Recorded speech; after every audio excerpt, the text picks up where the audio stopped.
guys, Luke and Sarge here, and welcome back to another episode of the Young Professionals podcast. Luke, who do we have on the show today?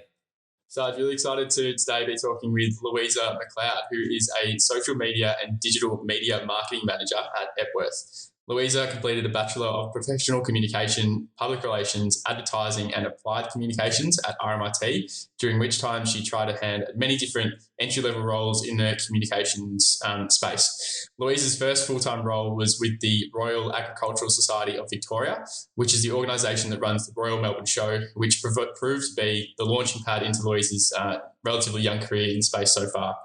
Also the creator of the blog 20 Something Society and some other cool projects. Louisa is a testament to how opportunities arise if you just put yourself out there and give things a go. A big advocate for never burning a bridge and backing yourself as a subject matter expert, Louisa has achieved a lot in a short period of time, and it's fantastic to have her on the show today. Louisa, welcome. Thanks so much for having me, guys. It's good to have you here. So the first thing that we like to ask people about is what you're doing in your role day to day and what that looks like for a relatively junior person in the space. Do you want to run us through kind of what you're doing at Epworth and how you got there? Yeah, sure. So as you mentioned, Luke, I'm the social media and digital marketing manager for Epworth Healthcare, which is Victoria's largest not-for-profit private hospital group. And basically, I never thought I'd be working in healthcare. It wasn't something that I had a particular interest in, but I was super interested in the digital marketing space and saw that they were hiring and thought, wow, that could be a really interesting space to be in digital marketing. So in my day-to-day role, I guess I do all of the paid social media campaigns, community management. So we get quite a lot of messages on social media asking about a variety of things because we've got, 10 different hospitals and so many different services people have questions about. Also managing agencies, looking after search and display advertising through Google. And then I think it's also a lot of education as well. So educating different people across the organisation about the power of social media and the value of social media in our organisation. And that's been a really big part of my role to date in the past, 2.5, 3 years. I think you touched on a few really interesting things to me. And I've recently watched, if anyone's got a Netflix account, The Social Dilemma, and that kind of freaked me out a bit. But, I've also spent some time working at Seek, which is a jobs website, and there they spoke a lot about display advertising and SEO and getting around that from a marketing piece. Can you talk a bit about what, say, display advertising is and the specific things that you might be engaging with in your job and the kind of, things that you're rolling out from a marketing perspective? Yeah, I guess in terms of search advertising, that's really important to us because if someone's looking for, say, a maternity hospital, we want to be front of mind for them. We want to be the first thing that comes up in a Google search. So as you mentioned, SEO is really important for your website to make sure that organically, without even putting any money behind it, you can come up on the first page of Google. Because I think there's some stat like, 90% of click-throughs are on the first page. Don't quote me on that, but something like that. Once you get to the second page of Google, not many people are clicking through. But with paid advertising, obviously, you can jump yourself up to the top spot, which is what you want. And what's the difference between, say, if we're talking SEO and I type in Epworth or maternity healthcare and Epworth is on the front page of Google, how do you get there as opposed to, say, paid display advertising? Like, what's the difference? What are the different drivers? I guess with SEO, it's about optimizing your website, making sure it's the best that it can be for mobile, desktop, all platforms, having your keywords on there but not like littering them everywhere because Google's smarter than that and will pick you up on that. Links in and out of your website as well. So these are all just like different SEO techniques. But then we sort of look at more of the paid side of things, which is all about like a bidding war, I guess, between different organizations. And when we say optimize, are we talking about like the layout and how it comes up on your desktop and your mobile? Yeah. So I guess an example would be we just did a big website redevelopment last year, our website team, and then prior to that, we actually didn't have a website that was mobile friendly. And yeah, Google hates that. Fair enough. Most people hate that. You don't want to open up your phone and be like moving things across to try and see the whole page. So yeah, making sure it's optimized for mobile. I guess the other thing is making sure people can find the information that they want as soon as they've clicked through. So if someone's looking for full information about your maternity services, they want to be able to find everything as soon as they click through. They don't want to be searching through heaps of make it as information. user-friendly as possible. Yeah. It's thinking about that journey and keeping it simple. So Louisa, say you were to roll into Epworth Richmond on a normal day in a non-COVID environment, what would your day look like in the marketing and digital media team? Yeah, it's pretty different every day. I mean, the main the things that happen every day would be some social media listening. So we're looking at what other Victorian hospitals are doing on social media and in the media as well. We're also looking at, what's happening in private health or what's happening in, particularly at the moment, COVID updates as well on social media. And then from there, we sort of report that back to the organisation each morning. Community management as well happens every morning. But then from there, it's pretty different every day. So we could be out at a site filming a video. We do quite a lot of content production as well. So, or creating a podcast. We'll have to get some tips from you. Or, out taking some photos and interviewing people for social media.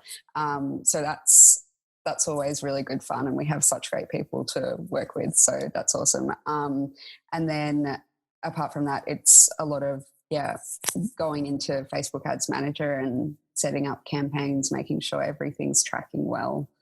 And on that, what are you using? Like, what are your key tools that you use in your day to day? Yeah, we have quite a lot of tools we use actually. We use Facebook Ads Manager would be a main one, as well as Sprout Social for scheduling social media posts. We use Meltwater for social media listening. And so does that like aggregate what the pages that you're following are doing, and present it to you nicely? Yeah. So you can set up searches that are like, Epworth would be one of our searches, and we're looking for any time someone's mentioned Epworth and they might not have tagged us, but they're talking about us. So we want to know where that's happening and what the conversations are, so we can. So you're like spying on the rest of the world. Yeah, pretty much. That's a good way of putting it.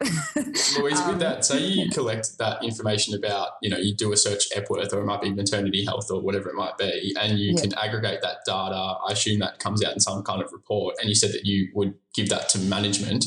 What are the uses of that information for management, and does that drive certain decision making that is in some kind of separate teams to where you sit?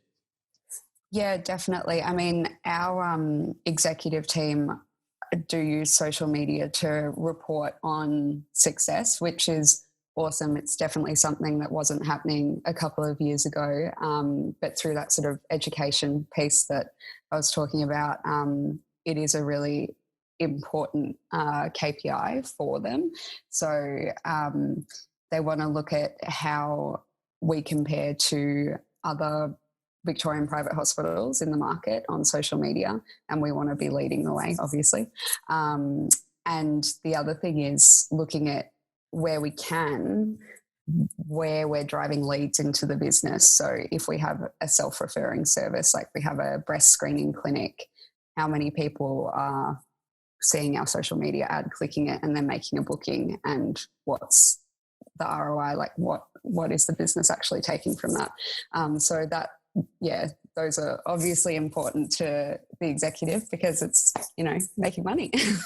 No, for sure. I think it's a good thing to understand the context of, obviously every team has an impact on, if you're working for a company, the profitability and the effectiveness of the company. But I think it's really interesting to hear how the work in a marketing team is essentially boiled down to data and how effective that's been with the audience, and then how interested the executive or the management are in how that's being implemented, I guess. So do you want to run us through, I'm really interested to hear about, say, the Facebook ads manager or social media in general. If you say you've got a campaign and you want to push XYZ that month, what does it actually look like in terms, can you take us from, where you get, how you got this much money this month to do whatever you want with it? Do you want to take us through that process and what that looks like? Yeah, in a way, it kind of feels like we're an agency within Epworth, and we have key stakeholders. So, I'll use the breast screening clinic as an example. We'd sit down with them and find out what their priorities are, and then take that away after that conversation and turn that into a campaign plan. Also doing some research into, what are trends, what are people searching for in terms of breast cancer and breast screening. And from there, we have a design team who we'd work with to create some elements for that, or use like photos or create videos or whatever content we need. We usually plan for 12 months. So, that's with paid advertising and also just content that we're pumping out as well. And from there we'd report back to them probably like on a monthly basis on performance and how much business is coming through. But it is sort of constant communication to make sure everything's running smoothly. And when reporting back, what are your key KPIs that you're looking at? Conversions. So, leads into a service, and then on top of that, reach, how many people have seen the ad, and spend as well. They're probably the three main things that people want to know about. I mean, for our team, we like delving deeper and, having a look at other stats, but for people who aren't working in the digital space, they really want the high level information. I think it goes to the fact of how every industry can benefit from social media use or media marketing in any kind of respect. Did you see yourself when you were at uni going through your degree? Did you ever think that, I'm going to be sitting there putting out ads for a hospital and then treating that like a competitive market? Absolutely not. And I was honestly a little bit scared of hospitals before I started working at Epworth. I remember the first day I walked in to Epworth Richmond, someone was giving me a tour and I got really faint. It's like, how am I going to keep working in this environment? But now it just feels like second home, really.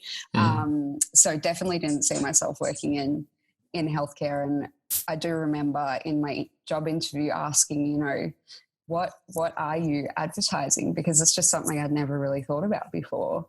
And then I guess similarly working for the Royal Agricultural Society of Victoria prior, I never saw myself working in agriculture either, but both of them have proved to be such rewarding industries to work in. So, yeah.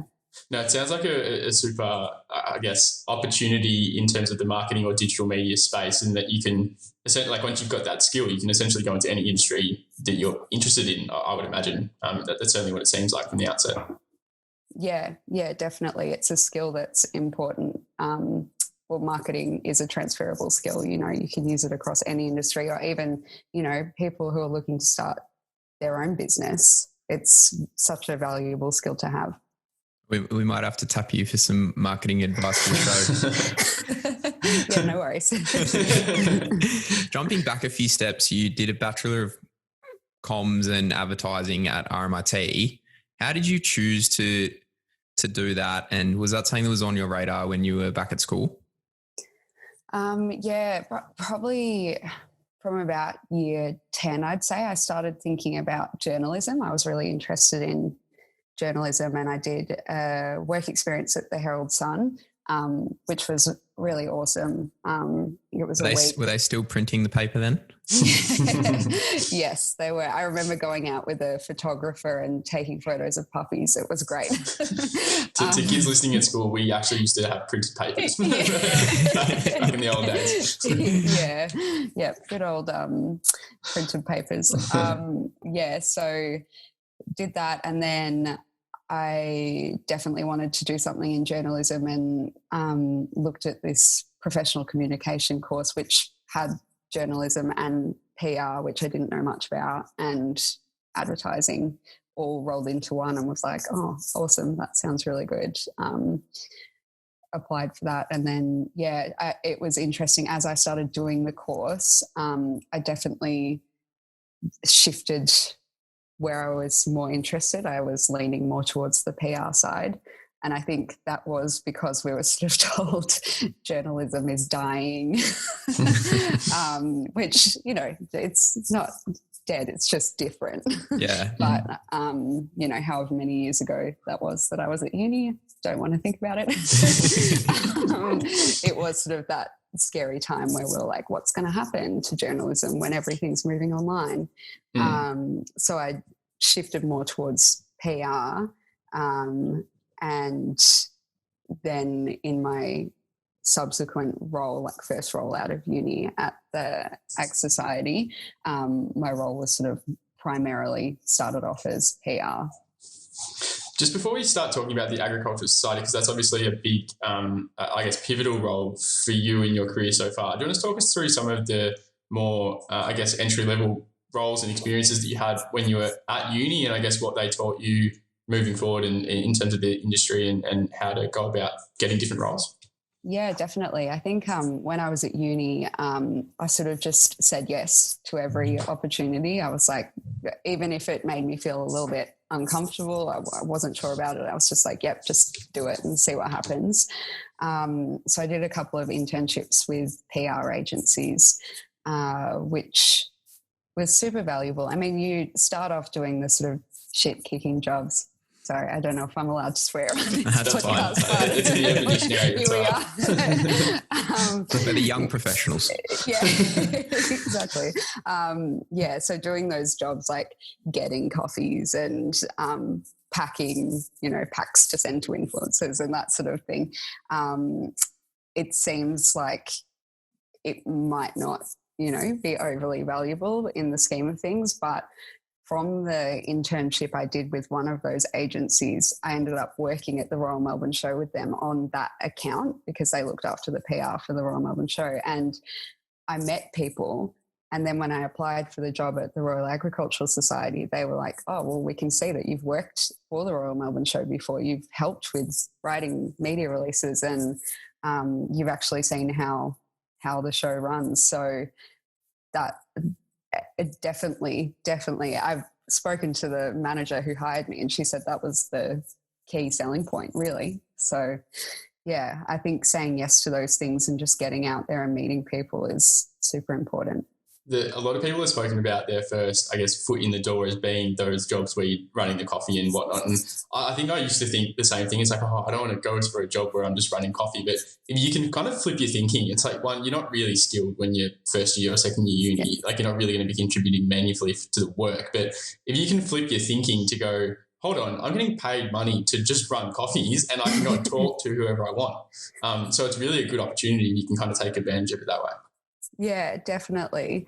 And I think the other thing I did during uni where I just, said yes to the opportunity because it was there was working at the Melbourne Fashion Festival as well. I started out volunteering there with the chairman and she ended up giving me a paid role just for like a sort of a contract period, I guess, for maybe, I think 2 or 3 years for the Melbourne Fashion Festival. Cool. And again, that was, it was a really hard job. It was really hard working long hours. And I think that's the nature of working in events. But it was just like invaluable experience and awesome to do while I was still at uni. I think on that, doing those unpaid jobs or jobs where you're not doing something that you necessarily want to start. It's like you need to build trust with people, and people need to get to know you and know that if they ask you to do something or they leave you by yourself, that you can actually do it. And if you can't do it, they know that you're happy to ask a question and lean on them for help.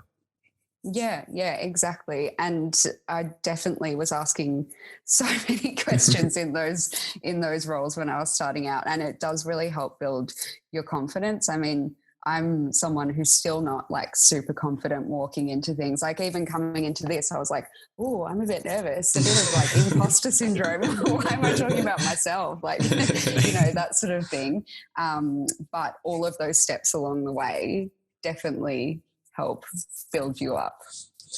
On that, Louisa, obviously there's a few other steps that we can get to before, and then the agricultural society too. But now that you are essentially leading, albeit it might be a small team, might be a big team, I'm not too sure, but you're in charge of people, and I would assume junior people are coming through under you now. What are some,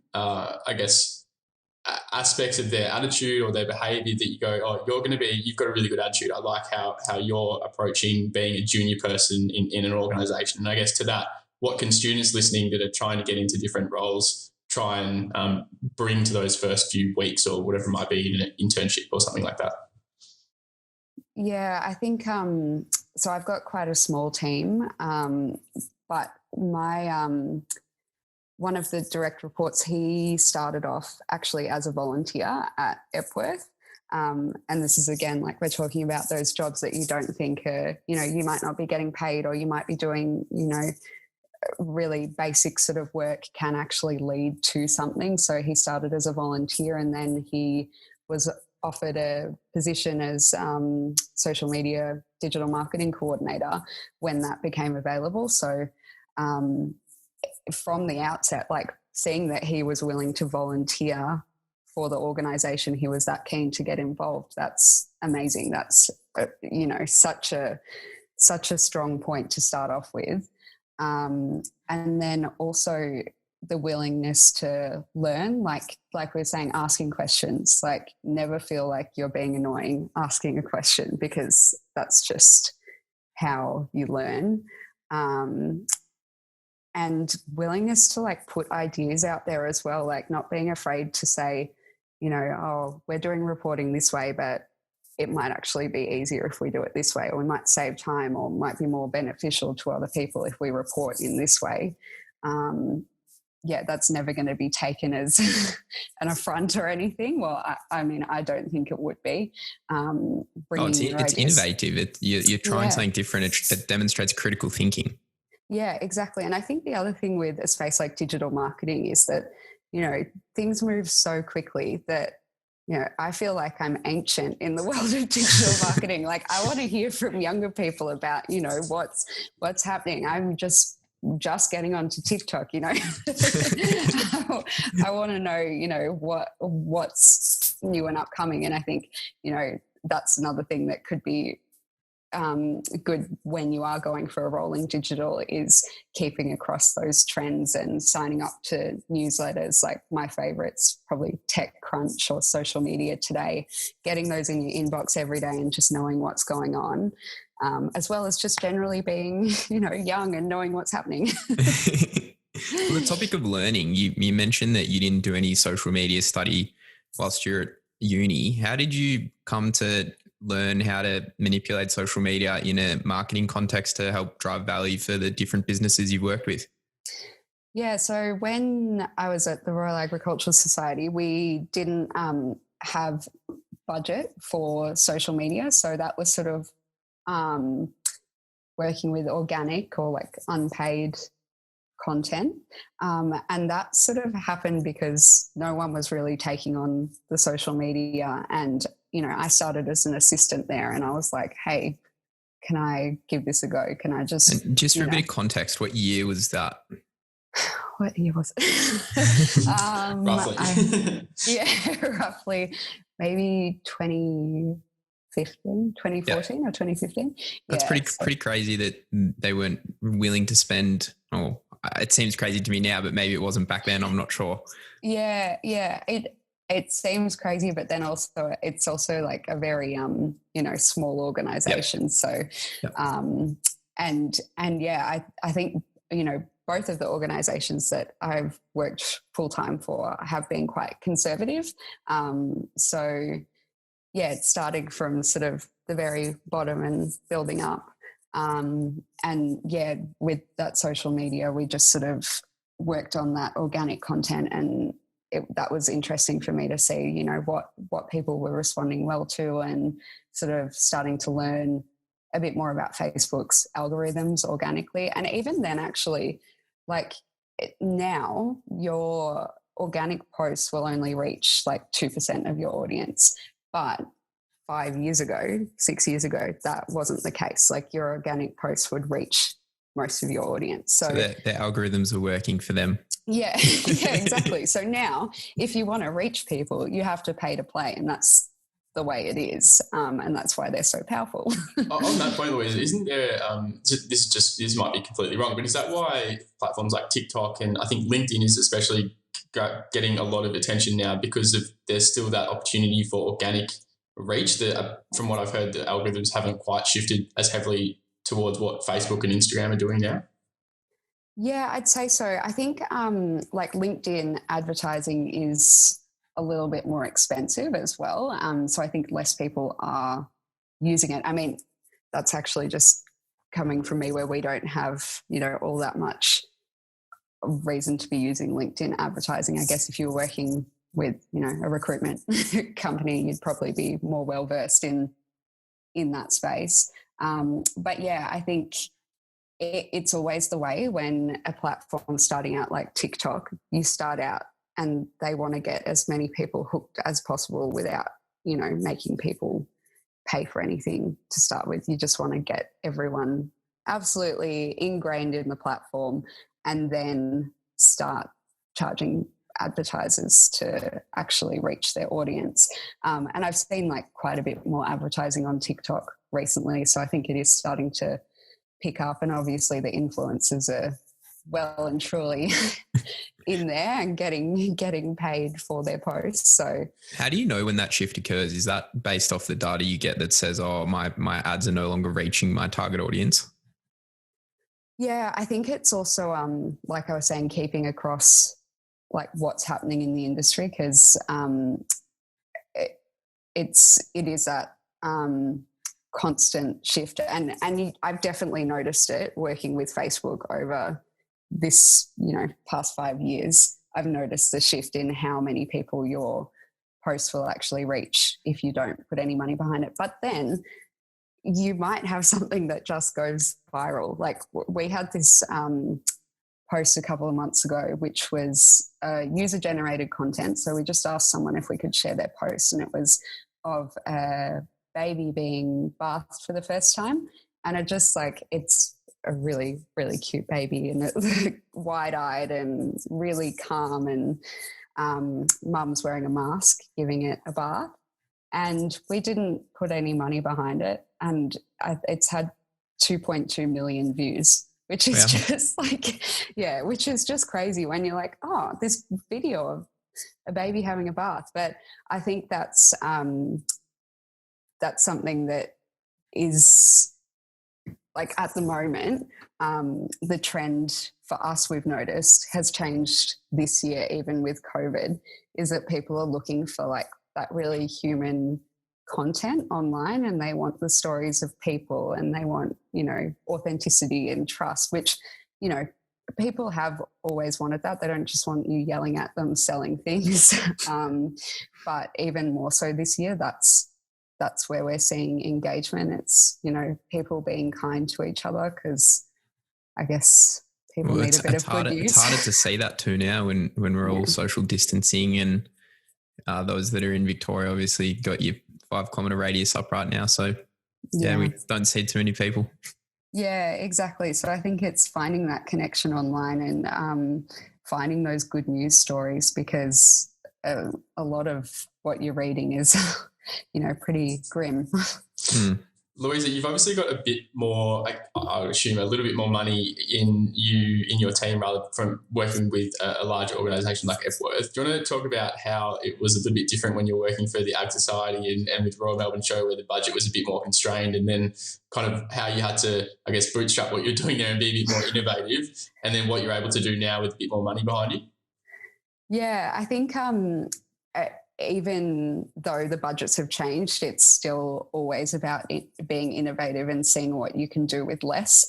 But when I was at the Royal Agricultural Society, we had a very small marketing team for a huge event. Like the Royal Melbourne Show has, 100,000 people attending or something, and we had about 5 people in our marketing team, so doing everything. So we would literally do everything. So even if it wasn't your role, you just chip in and help. So I remember being at Melbourne Showgrounds at 3 a.m. the night before the show started, putting up signs.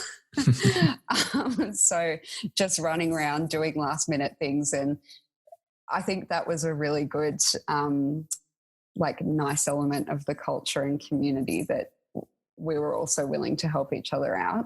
And yeah, so it would be anything from like putting up signage to doing the social media, briefing the chief executive on, what's happening the next day. The role was so varied.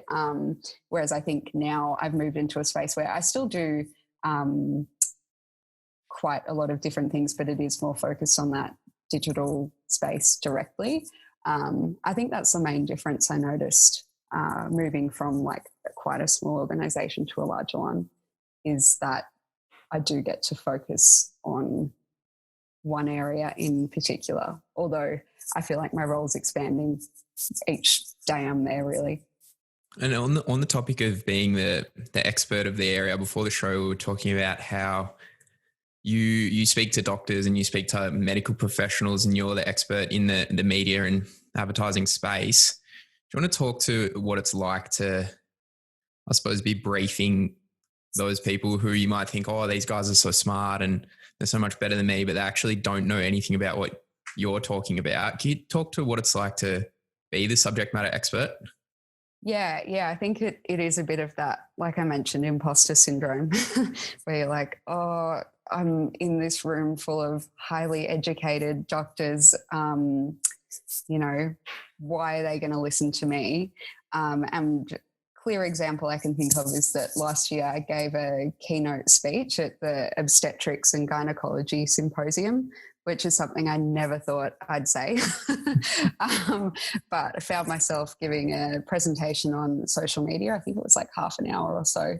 And I don't think I've ever been more nervous in my life. I was absolutely shitting myself beforehand.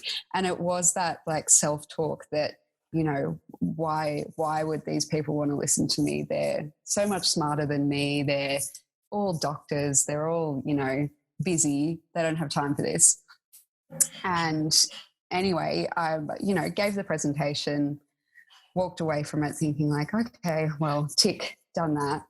But since then, I've seen a lot more of our obstetricians and gynecologists, picking up social media and building their presence online, because they are their own business as well. So it is valuable for them to be able to market themselves. And even if they took like one thing away from that presentation, then that's awesome. Even if it was just like set up an Instagram account, great. Like you've taken something away. And I think I definitely still do have moments of, negative self-talk where I'm like, why am I doing this? Or I get, nervous before I have to speak to a group of people, but it is accepting that you are the subject matter expert and backing yourself in that, and that these people actually do want to hear from you, because otherwise they wouldn't be there. That's pretty much as basic as it is. They're really busy people and they still have time to listen to what you've got to say because it's important. I think that's a really good point. And a lot of people that we've spoken with so far have, I guess, not struggled with that, but certainly experienced it. And it's something that I think, you just need to practice. And as you get a little bit older, and when I say older, like, mid-20s into late 20s, you start to feel a bit more confident in yourself in terms of the skills that you're developing in whatever role it is. And then, you can practice telling other people what you're learning or what you are learning, and it kind of flows from there. But I think it's definitely something that people should kind of have a bit more confidence in themselves with. Let's take a bit of a left turn into some advice that you might have for students trying to get into communications or media or journalism or whatever it might be, like normally, but then obviously in a kind of COVID or pandemic or post-COVID environment, it can probably be a little bit hard to get that first foot in the door, I'd imagine, when you can't just rock up and talk to people. What are some tips that you have for students with getting experience or getting that first foot in the door? So I think given that, as you said, you can't just go and sit and have coffee with someone at the moment, and well, it's depending on where you are in Australia, but it is more challenging to sort of get in front of people. You're not going to like networking events or anything like that. I think one thing to note is that a lot of organisations have had to, stand people down or make people redundant during this time, and it's not because they, can. It's not because, there's not the work there.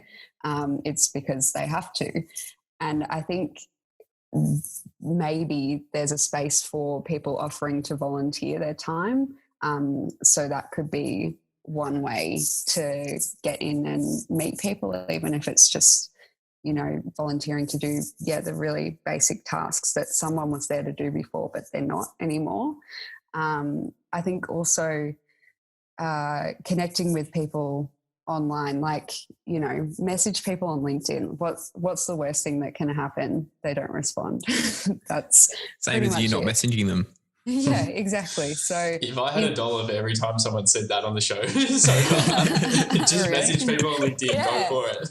I don't know. I would be totally happy to talk to anyone who messaged me on LinkedIn and wanted. Yeah, whoops. No, I think that's how we got here, didn't we? Yeah. You guys messaged me on LinkedIn. Hey, here we are. So yeah, like making those connections with people, even if they're not going to chat with you face to face or via Zoom or whatever. They might have some tips that they can give you. I mean, I know most people I know would be more than willing and probably really flattered that you want to talk to them. So that would be one tip I'd give. And then also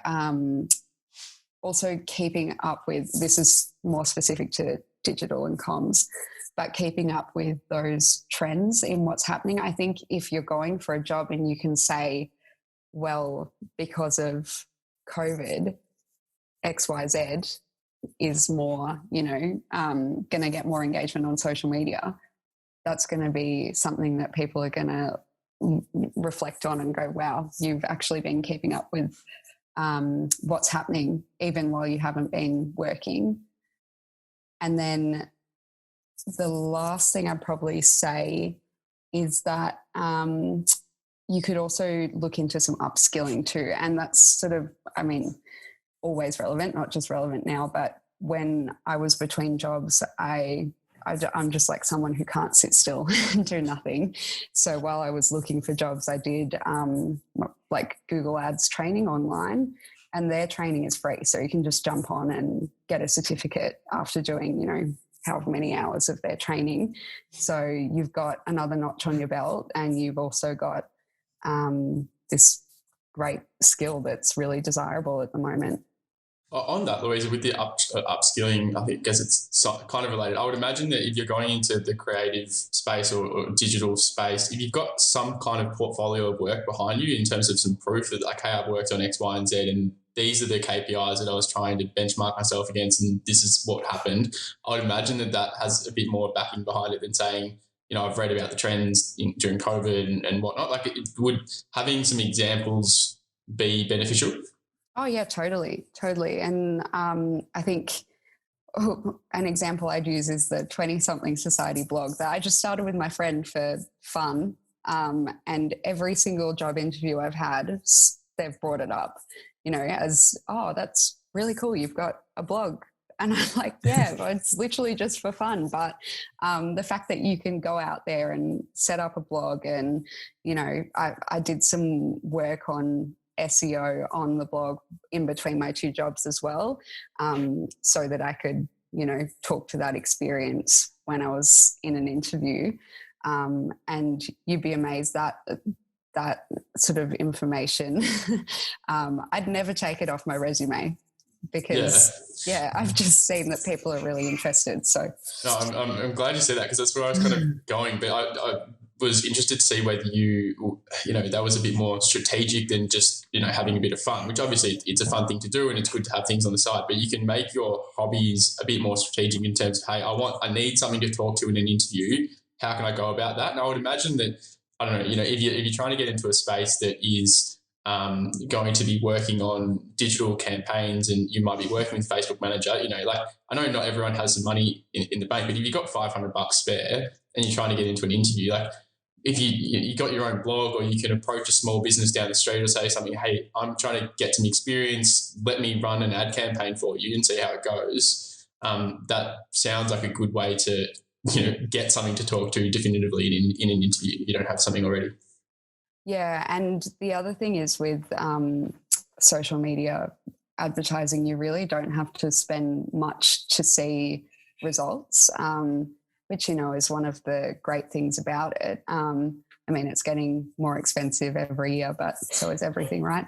And you could literally put like $20 behind a post and just see what the results are. And I did start doing that as well with the 20-something society.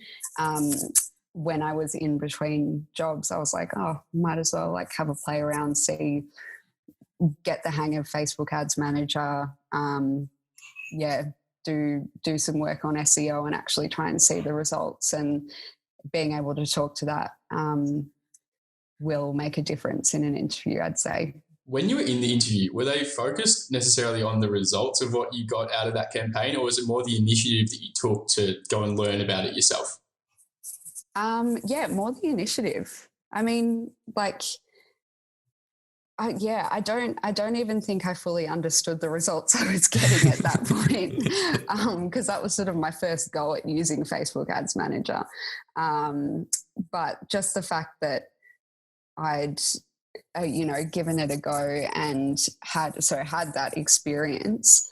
And with SEO as well, I wrote a blog post on what I'd done with SEO, because I actually had an interview, would have been between my two jobs, and I was talking about SEO, and the person interviewing me was like, oh no, SEO's dead. There's no point even bothering with that. And I was like, I actually disagree.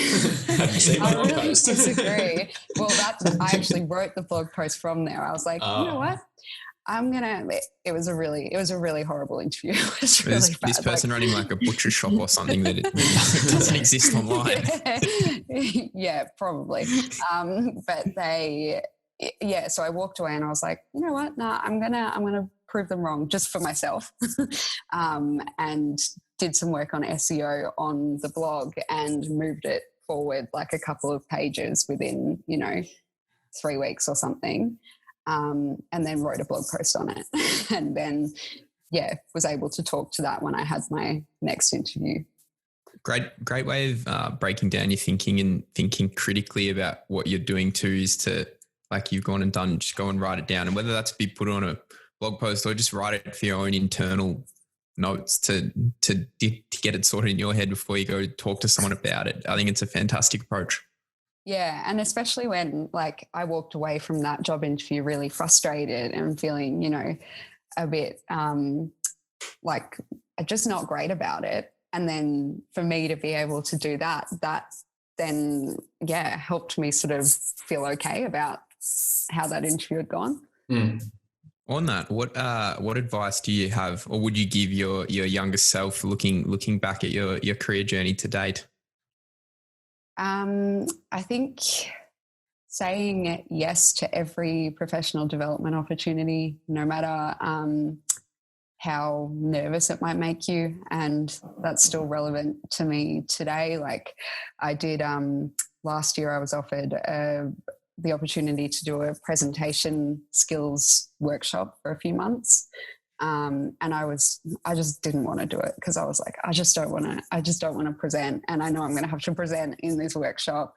It's weird though, because I used to love presenting in high school, and then it's just sort of went backwards in when I started working. I think it is, again, coming back to that imposter syndrome thing. I get in my head about presenting. But doing that, it was really hard, but it was so worthwhile.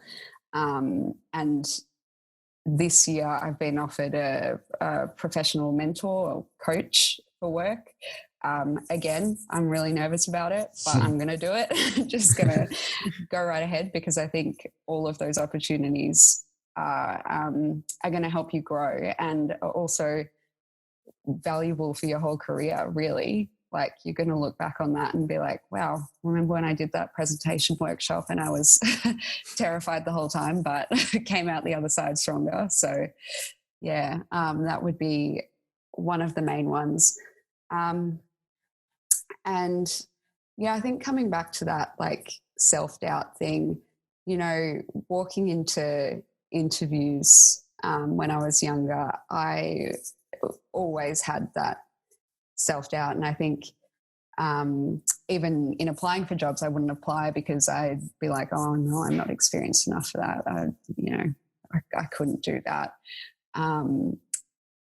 It's a lot more about, you know, the person and what you can personally bring to the role than like whether you tick all the boxes on a job description. Yeah, a lot of people don't have 3 to 5 years experience. Yeah, exactly. For an entry level role.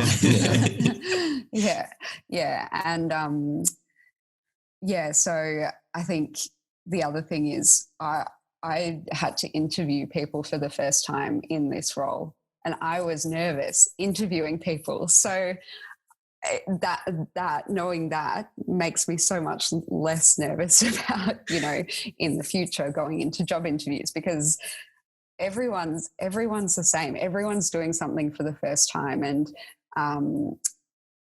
most of us are just, you know, faking it until we make it. That's a bit of a cliche, but it's how I think myself and like a lot of my friends feel. I think it's a cliche for a reason, and I think you nailed it on the head. For whatever reason, we're kind of wired to always doubt ourselves, I think, and it pays dividends to just sit back and think about, hey, I've achieved X, Y, and Z already. I'm good at this, and just kind of back myself for the next move. Louisa, thanks very much for coming on the show today. We covered heaps of great stuff that I think people coming into PR or marketing or communications or anything like that, and any other industry can really take a lot away from our chat. So we really appreciate your time, and thanks for coming on the show.